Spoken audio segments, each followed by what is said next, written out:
আপনার কি সত্যিই মনে হয় যে আজকে এই ভিডিও একটা কাকতালীয়ভাবে আপনার সামনে এসেছে? না, এটা একদম কাকতালীয় নয়, বরং এটা ওই বিশেষ ইশারা যা আপনার নীরব চিৎকারগুলোকে শুনছিল। আজ আপনি ক্লান্ত হয়ে গেছেন না এই দুনিয়ার ভিড়ে, আপনজনদের অযত্নে আর নিজের মধ্যে থাকা এই অস্থিরতার সাথে লড়াই করতে করতে আপনার দম বন্ধ হতে লেগেছে। আপনার মনে হচ্ছে যে এখন কোনো রাস্তা বাকি নেই, সব দরজা বন্ধ হয়ে গেছে।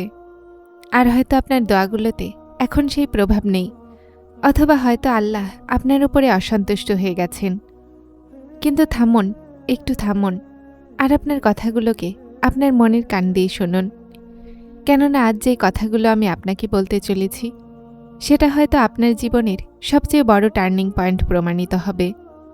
আপনি হয়তো অনেক সময় ভেবেছেন যে এত ইবাদত আর এত দোয়াগুলোর পরেও এই সমস্যাগুলো শেষ কেন হয় না, কেন আপনার রাতগুলোর ঘুম হারাম হয়ে গেছে, আর কেন আপনার মন সবসময় একটা অজানা ভয় আর বোঝায় পতিত থাকে।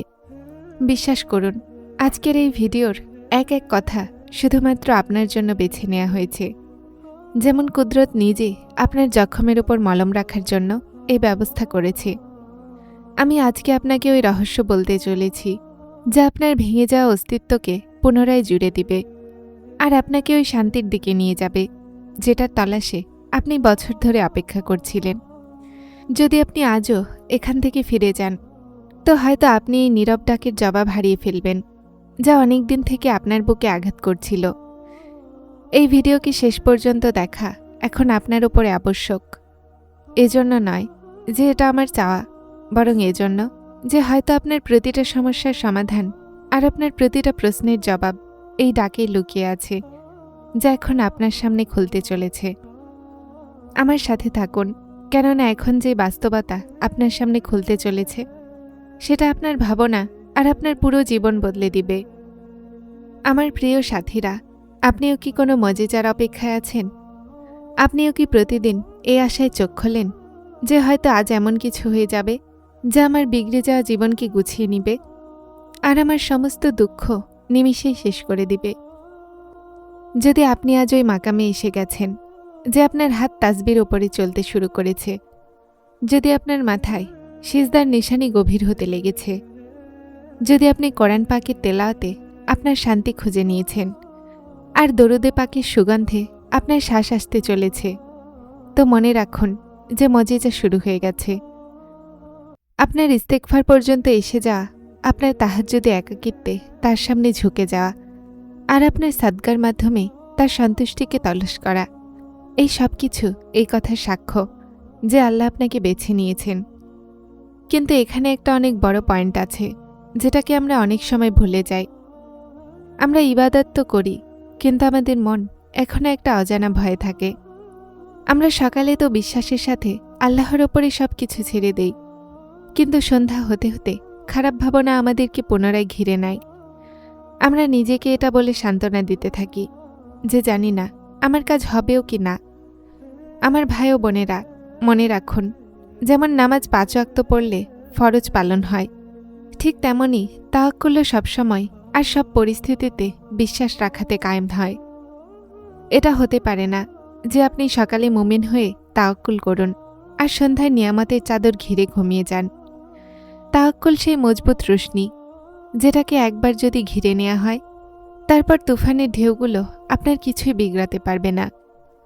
আপনি ইবাদতের প্রতিটা সিঁড়ি চড়ছেন, এখন শুধু একটা শেষ দূরত্ব বাকি আছে, আর সেটা হলো তাওয়াক্কুলের দূরত্ব। আপনার বিশ্বাসকে তেমনই মজবুত করুন যেমনটা আপনি আপনার নামাজগুলোকে করেন।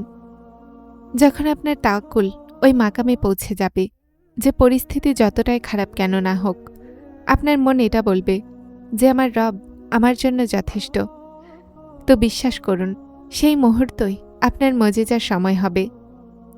আমরা অনেক সময় দরজার এতটা নিকটে পৌঁছে কড়ানাড়া ছেড়ে দেই, যদিও সেই শেষ কড়ানাড়ায় দরজা খোলার উসিলা হয়। আজ আপনার ওই খারাপ ভাবনার বোঝাকে ছুঁড়ে ফেলুন আর আপনার তাওয়াক্কুলকে সেভাবেই কায়েম করুন যেমন আপনি আপনার তাসবির দানাকে গুছিয়ে দেন। কেননা যেই রব এখান পর্যন্ত এনেছেন তিনি আপনাকে কখনোই একা ছাড়বেন না। এখন প্রশ্ন এটাই পয়দা হয় যে যখন আমরা ইবাদতও করছি আর তাসবিহও পড়ছি, তো আপনার সেই কোন জিনিস আছে যা আমাদেরকে ওই শেষ মজেজাতে পৌঁছানো থেকে আটকাচ্ছে? সেটা হলো আমাদের অসম্পূর্ণ বিশ্বাস।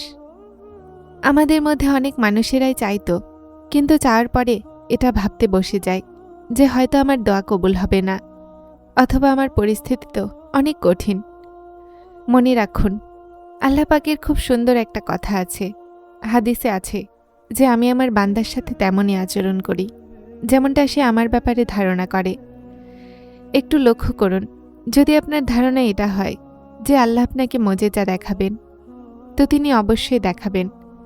কিন্তু যদি আপনার মন সন্দেহ আর খারাপ ধারণায় ভরে আছে, তো আপনি নিজে আপনার মজেজার রাস্তাতে দেয়াল হচ্ছেন।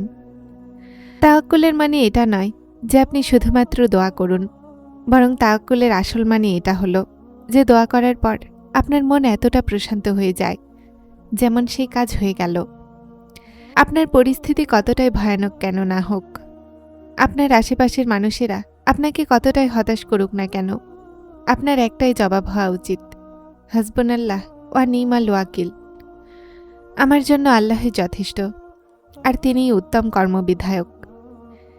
এটা শুধুমাত্র একটা আয়াত নয়, এটা তাওয়াক্কুলের দান। যখন আপনি এটা বলে দেন, তা আপনি আপনার জীবনের চাবি আল্লাহর হাতে করে দেন। এই যে মন্দ ধারণা আপনাকে সন্ধ্যায় হাঁপিয়ে তুলছে, এটা শয়তানের শেষ হামলা হয়, যেন সে আপনাকে ওই মাকামে ধাক্কা দেন যেখানে আপনার জন্য দরজা খুলতে চলেছে। আপনার মনকে বোঝান যে আমার রব সকালেও সেই আছে, আর সন্ধ্যায়ও তিনিই থাকবেন। উনি তো বদলানোর নয়, তারপর আমার বিশ্বাস কেন বদলাচ্ছে? এটা বিশ্বাস রাখুন যে আল্লাহর ওয়াদা সত্য, আর তার ওয়াদা আছে যে নিশ্চয়ই কষ্টের সাথে রয়েছে স্বস্তি। আপনার সমস্যা যতটাই বড় হবে, মজেজা ততটাই বড় হবে। শুধু আপনার তাওয়াক্কুলকে নামাজের মতো কায়েম রাখুন, তারপর দেখুন যে তিনি বন্ধ দরজা কিভাবে খোলেন, যেটার পেছনে আপনার খুশিগুলো আপনার অপেক্ষা করছে। কখনো ভেবেছেন যে আল্লাহ আমাদেরকে এভাবে অপেক্ষা কেন করাচ্ছেন? আমরা ইবাদতের ওই মাকামে পৌঁছে যাই যেখানে আমাদের চোখগুলো ক্ষত হয়ে যায়, যেখানে তাসবির দানাগুলো গুনতে আমাদের হাতে দাগ হয়ে যায়, কিন্তু মজেজা এখনও অপেক্ষায় থাকে। এই অপেক্ষা আসলে শাস্তি নয়, এটা আপনার ইমানের পরীক্ষা যে আপনার তাওয়াক্কুল পরীক্ষায় বদলে যাওয়াতে তো বদলে যাবে না। আমাদের মধ্যে অনেকে আছে সপ্তাহখানেক দোয়া করে, আর কবুল না হলে হতাশ হয়ে বলে, আল্লাহ তো আমার শুনলেনই না, আমার দোয়া কবুল হয় না। এটাই সেই মাকাম যেখানে আপনার তাওয়াক্কুল ভেঙে যায়। মনে রাখুন, তাওয়াক্কুলের মানে এটা নয় যে আপনি আল্লাহকে সময় দিবেন যে ইয়া আল্লাহ আমার কাজ এতদিনে করে দিন, বরং তাওয়াক্কুল এটা যে আপনি আপনার সমস্ত সমস্যা আল্লাহর সুপর্দ করে নিশ্চিন্ত হয়ে যান যে হে আল্লাহ, আপনি এখন জানুন আর আপনার কাজ জানে, আমি সব কিছু আপনার হাতে দিলাম। যারা চ্যানেলটিতে নতুন এসেছেন তারা হেদায়েত চ্যানেলটিকে সাবস্ক্রাইব করে আমার সাথে থাকুন এবং অবশ্যই ভিডিওগুলোকে লাইক শেয়ার করবেন। আসসালামু আলাইকুম।